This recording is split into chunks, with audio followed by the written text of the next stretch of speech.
मेरे स्वामी को 1 साल की सज़ा मिली है। उनका अपराध सिर्फ इतना था कि 3 रोज़ पहले जेठ की गर्मी में उन्होंने कई राष्ट्र सेवकों की पानी व शरबत के साथ खातिरदारी की थी। मैं उस दौरान कोर्ट में खड़ी थी। ऐसा लग रहा था मानो कमरे से बाहर खड़े शहर की सभी राजनीतिक चेतना किसी बंदी पशु की तरह ज़ोर ज़ोर से चीख रही हो। मेरे स्वामी बेड़ियों से बंधे हुए लाए गए। इस दौरान हर तरफ सन्नाटा पसर गया, लेकिन मेरे मन में कोहराम मचा हुआ था। क्रोध का आवेश मन ही मन फूट कर बाहर आना चाह रहा था। मुझे इतना गुमान कभी नहीं महसूस हुआ था। सामने कुर्सी पर बैठा अंग्रेज जज व उसके बगल में खड़े लाल रंग की पगड़ी में बांधे पुलिस अफसर सभी मुझे नीच दिख रहे थे। बस यही मन कर रहा था कि तुरंत दौड़कर अपने स्वामी के पैरों में गिर जाऊं और वहीं प्राण त्याग दूं।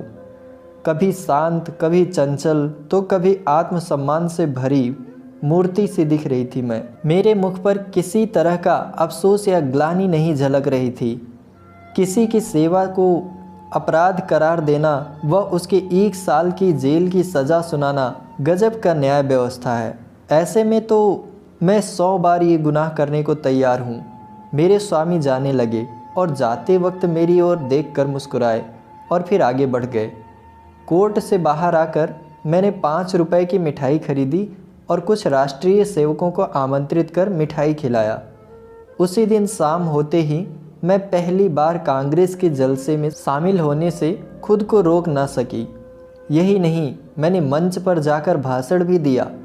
अंदर द्वेष इतना भरा था कि सत्याग्रह का प्रण भी ले लिया। उस समय मेरे अंदर इतनी शक्ति कहाँ से आ गई मुझे खुद भी नहीं पता चला। लेकिन हाँ, सब कुछ न्यौछावर हो जाने के बाद अब किस बात का डर था। भगवान का कठिन से कठिन प्रहार भी अब मेरा क्या बिगाड़ सकता था। अगले दिन मैंने पिताजी व ससुर जी के लिए 2 पत्र लिखे। ससुर जी को पेंशन मिलती थी और पिताजी जंगल के महकमे में अच्छे पोस्ट पर आसीन थे। परंतु अफसोस कि सारा दिन बीत जाने के बावजूद कोई जवाब नहीं आया। उसके अगले दिन भी किसी का खत नहीं आया। लेकिन तीसरे रोज़ दोनों लोगों का जवाब आया। ससुर जी ने पत्र में लिखा था कि मुझे लगा था कि वृद्धावस्था में तुम दोनों मेरा सहारा बनोगे, लेकिन अब कोई फ़ायदा नहीं। तुम दोनों ने मेरी आस पर पानी फेर दिया। मुझे सरकार से पेंशन मिलती है, लेकिन तुम्हें अपने यहाँ रखकर मैं इस पेंशन को नहीं खोना चाहता। पिताजी के पत्र में भी कुछ ऐसा ही कठोर जवाब सुनने को मिला। पिताजी को इस वर्ष ग्रेड मिलने वाला था, परंतु अगर वो मुझे अपने पास बुलाते तो उन्हें ग्रेड से हाथ धोना पड़ता। ऐसे में वो मेरी मौखिक रूप से मदद करने के लिए तैयार थे। मेरा मन दुखी हुआ और मैंने इन दोनों खत को जला दिया व उसके बाद उन्हें और कोई खत नहीं लिखा। इसे ही कहते हैं स्वार्थ, जिसका प्रभाव इतना प्रबल होता है कि वक्त पर अपनी संतान भी नज़र नहीं आती। ससुर व पिता दोनों ने मुंह फेर लिया, लेकिन अभी मेरी आयु ही क्या थी। अभी तो मुझे दुनिया देखनी है। इतने में किसी ने बाहर मेरे दरवाजे की कुंडी खटखटाते हुए मुझे आवाज़ दी। मैं सहम गई। मेरे रोंगटे खड़े हो गए। मैं दरवाजे पर कान लगाकर सुनने की कोशिश कर रही थी कि कहीं वो बदमाश तो नहीं। फिर मैंने कठोर आवाज़ में कहा, कौन है, क्या काम है? बाबू ज्ञानचंद्र की आवाज़ सुनकर मैं थोड़ी शांत हुई। ये मेरे स्वामी के सबसे अच्छे मित्र हैं। उनके साथ एक महिला भी आई थी, वह उनकी पत्नी थी। पहली बार वो मेरे घर आई। मैंने उन्हें आदर भाव से प्रणाम कर अंदर बुलाया। ये दोनों ऊपर आकर बैठे। वह बेहद ही दरियादिली से मुझे सांत्वना देने लगे। उनकी पत्नी के विचार देखकर मुझे ये समझ आ गया कि वो एक सशक्त महिला थी। उनके चेहरे से ही उनकी प्रतिभा झलक रही थी। दोहरी कद काठी के साथ चेहरे पर रोब व जेवरों से लदी किसी महारानी से कम नहीं लग रही थी। खास बात तो ये थी कि बाहर से वो जितनी कठोर दिख रही थी, अंदर से उतनी ही करुणा से भरी हुई थी। उनसे बातचीत शुरू हुई। ज्ञान जी की पत्नी बोली, क्या घर पर किसी को खत लिखा? मैंने कहा हाँ। ज्ञान जी की पत्नी बोली, कोई घर से लेने आ रहा है? मैंने कहा नहीं, पिताजी व ससुर जी में से कोई मुझे अपने साथ रखने को तैयार नहीं है। ज्ञान जी की पत्नी बोली, तो फिर आगे क्या करने का सोचा है? मैंने कहा, फ़िलहाल के लिए तो यहीं पर हूँ, ज्ञान जी की पत्नी फिर बोली, हम लोगों के साथ हमारे घर पर क्यों नहीं चल रही हो? अकेले मैं तुम्हें यहाँ नहीं रहने दूंगी। इस दौरान खुफिया के दूत घर के बाहर डटे हुए हैं। मुझे आशंका हो गई थी कि ये खुफिया के दूत ही होंगे। ज्ञान जी ने अपनी पत्नी की ओर देखा और पूछा, मैं तांगा ले आऊँ? ज्ञान जी की पत्नी ने इशारे में ही आज्ञा दे दी। ज्ञान जी तुरंत द्वार की तरफ चले। तभी ज्ञान जी की पत्नी ने बोला, रुको, कितने तांगे लेकर आओगे? ज्ञान जी घबरा कर बोले, कितने? ज्ञान जी की पत्नी, हाँ कितने? एक तांगे पर सिर्फ 3 लोग ही बैठ सकते हैं, बाकी के सामान बिस्तर बर्तन आदि कैसे जाएंगे? ज्ञान जी बोले, फिर 2 ले आऊँ? ज्ञान जी की पत्नी बोली, एक तांगे पर कितना सामान जाएगा? ज्ञान जी, फिर ठीक है, मैं 3 ले आता हूँ। ज्ञान जी की पत्नी बोली, हाँ तो जाओ, अब इतनी देर क्यों कर रहे हो? जब तक मैं कुछ कहती तब तक ज्ञान जी निकल गए। मैंने संकोचाते हुए उनकी पत्नी से कहा, मेरे आने से आपको तकलीफ़ होगी। कठोरवाड़ी में ज्ञान जी की पत्नी ने बोला, हाँ तकलीफ़ तो होगी, तुम किलो भर आटा खाओगी, घर का एक जगह भी घेर लोगी, ये सब क्या कम कष्ट है? इतना सुनकर मैंने कहा, क्या बहन आप भी? उनकी पत्नी ने मेरे कंधे पर हाथ रखकर बोला, जब तुम्हारे स्वामी वापस आ जाएं तो मुझे अपने घर में रख लेना, हिसाब बराबर हो जाएगा। अब ठीक है ना? तो चलो सारा सामान बांध लो। ये सब देखकर बिल्कुल सपने जैसा लग रहा था। इतनी उदार स्त्री मैंने आज तक नहीं देखी थी। मुझे उनमें बड़ी बहन दिख रही थी। ऐसा लग रहा था जैसे क्रोध व चिंता जैसी चीज़ों पर उन्होंने काबू पा लिया है। हर वक्त उनके मुख से मधुर वाणी निकलती थी, जैसे मानो सरस्वती का वास हो। उनकी कोई संतान नहीं थी, लेकिन फिर भी वो दुखी नहीं थे। घर का काम तो स्वयं करती थी और बाहर के काम के लिए एक लड़का रख रखा था। आश्चर्य तो इस बात की थी कि दिन भर मेहनत करने के बाद भी वो कभी आराम नहीं करती।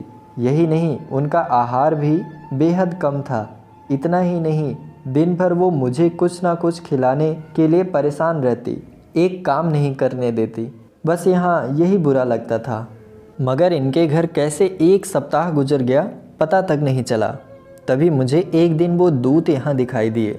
उन्हें यहाँ देख मैं घबरा गई। मैंने सोचा, ये मेरे पीछे यहाँ तक आ गए। तभी उन्होंने कहा कि कुत्ते हैं, भौंकने के अलावा कुछ नहीं कर सकते। मैंने मन ही मन में चिंतित थी। मैंने बोला, कुत्ते हैं, काट भी तो सकते हैं। ज्ञान जी की पत्नी ने कहा, तो क्या इनके डर से भागना नहीं चाहिए? मैं बार बार उनके बारे में सोचती। छज्जे में जाकर देखती तो वो बाहर नज़र आते थे।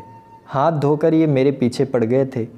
मन ही मन सोचती थी कि मैं इनका क्या बिगाड़ सकती हूँ। आखिर मैं हूँ ही क्या? क्या ये नहीं चाहते कि मैं यहाँ रहूँ? पर ऐसा कर उन्हें क्या हासिल होगा? ये सब सोचते हुए एक और सप्ताह बीत गया। उन दोनों दूत ने अपना डेरा वहीं जमा लिया था। ऐसे में मैं और ज़्यादा बेचैन थी। किसी से कुछ कह भी नहीं सकती थी। एक रोज़ संध्या के वक्त ज्ञान जी घर आए। घबराए हुए नज़र आ रहे थे। मैं बरामदे में सब्जी काट रही थी। ज्ञान जी सबसे पहले कमरे में गए और अपनी पत्नी को बुलाया। उनकी पत्नी ने कहा, अरे अचानक ये क्या हो गया है? पहले हाथ मुंह धो लो, कपड़े बदल लो, कुछ खाओ, तब आराम से बैठकर बात करते हैं। उन्होंने पत्नी से बात करने के लिए दोबारा आग्रह करते हुए कहा, तुम क्यों नहीं समझ रही? मेरी जान पर बन आई है। तुम क्यों नहीं समझ रही हो? मेरी जान पर बन आई है। फिर भी ज्ञान जी की पत्नी ने वहीं बैठे हुए कहा कि क्या बात है, बताते क्यों नहीं? ज्ञान जी ने कहा, पहले इधर आओ। इतने में मैं खुद वहाँ से दूर जाने लगी। तभी ज्ञान जी की पत्नी ने मुझे हाथ पकड़कर रोक लिया। मैं कोशिश करके भी उनसे हाथ नहीं छुड़ा पाई। ज्ञान जी मेरे सामने वो बात नहीं कहना चाहते थे, लेकिन उनसे इंतज़ार भी नहीं हो रहा था। उन्होंने तुरंत कहा, आज मेरे व प्रधानाचार्य के बीच झगड़ा हो गया। पत्नी ने बड़े ही बनावटी शब्द में कहा, क्या सच में? तब तो तुमने उन्हें खूब पीटा होगा। ज्ञान जी, तुम्हें मजाक सूझ रहा है? यहाँ मेरी नौकरी आफत में है। पत्नी, जब इतना ही डर था तो झगड़े क्यों? ज्ञान जी, मैं नहीं झगड़ा, उसने मुझे बुलाकर खूब सुनाया। पत्नी, बिना मतलब के? ज्ञान जी, अब क्या बताऊं? पत्नी, मैंने कई बार बोला है ये मेरी बहन है, तुम इसके सामने सब कुछ बोल सकते हो। ज्ञान जी, अच्छा पर जब बात इनके बारे में हो तो? पत्नी ने कहा, मैं समझ गई, खुफियों से तुम्हारी अनबन हुई होगी और पुलिस ने तुम्हारे स्कूल में शिकायत कर दी होगी। ज्ञान जी सोचते हुए, नहीं ऐसा नहीं है, लेकिन पुलिस ने हाकिम जिला के यहाँ शिकायत की और उसे प्रधानाचार्य से भी। प्रधानाचार्य ने मुझसे जवाब मांगा है। पत्नी ने कहा, प्रधानाचार्य ने कहा होगा कि उस महिला को अपने घर से बाहर करो। ज्ञान जी, हाँ कुछ ऐसा ही समझ लो। पत्नी, फिर तुमने क्या कहा? ज्ञान जी, फिलहाल मैंने कुछ नहीं कहा है, वहाँ कुछ समझ नहीं आ रहा था। पत्नी ने गुस्से में कहा, जब तुम इसका जवाब जानते हो फिर सोचना कैसा? ज्ञान जी सहम कर बोले, मैं ऐसे अचानक कैसे बोल देता? पत्नी गुस्से में बोली, जाओ अभी जाकर अपने प्रधानाचार्य से कहो कि मैं उसे नहीं निकाल सकता और अगर ना माने तो नौकरी से इस्तीफा देकर घर आना। अभी तुरंत जाओ। मैं अपने आंसू नहीं रोक पाई। रोते हुए मैंने कहा, बहन ये सब क्यों? ज्ञान जी की पत्नी ने मुझे डांटा और कहा, तुम बिल्कुल चुप रहो, नहीं तो कान पकड़ लूँगी। तुम क्यों बीच में बोलती हो? हम जब भी रहेंगे तो एक साथ ही रहेंगे, अगर जिएंगे तो साथ, मरेंगे तो भी साथ। पति को सुनाते हुए कहा, इनकी आधी उम्र बीत गई लेकिन इन्होंने कुछ नहीं सीखा।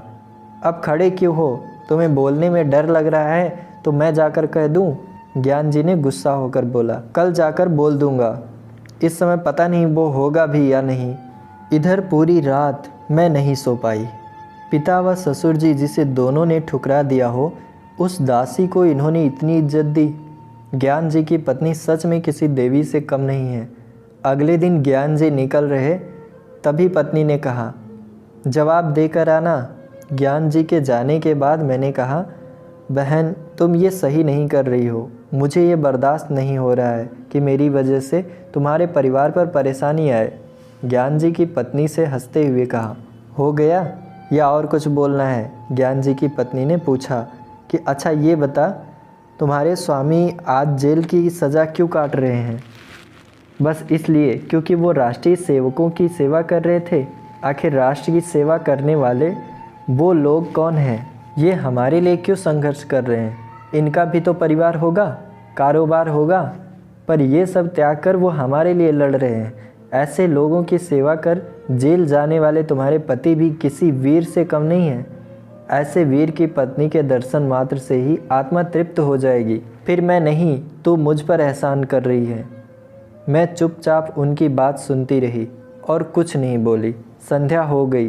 ज्ञान जी घर आए तो उनके चेहरे पर अलग सी चमक नज़र आ रही थी। पत्नी ने पूछा, हार कर आए या जीत कर? ज्ञान जी ने स्वाभिमान से कहा, जीत कर। जब मैंने नौकरी से इस्तीफ़ा दिया तो उसका दिमाग चकरा गया। तभी उसने हाकिम जिला के पास जाकर बात की। वापस आकर उसने बोला, आप राजनीतिक जलसों में क्यों नहीं शरीक होते? मैंने बोला, ना भाई मैं कभी ना जाऊं। उसने पूछा, क्या आप कांग्रेस के सदस्य हैं? मैंने बोला, नहीं, और ना ही किसी सदस्य से मेरा कोई संबंध है। उसने पूछा, क्या कांग्रेस के फंड में आप दान करते हैं? मैंने बोला, ना भाई फूटी कौड़ी भी नहीं।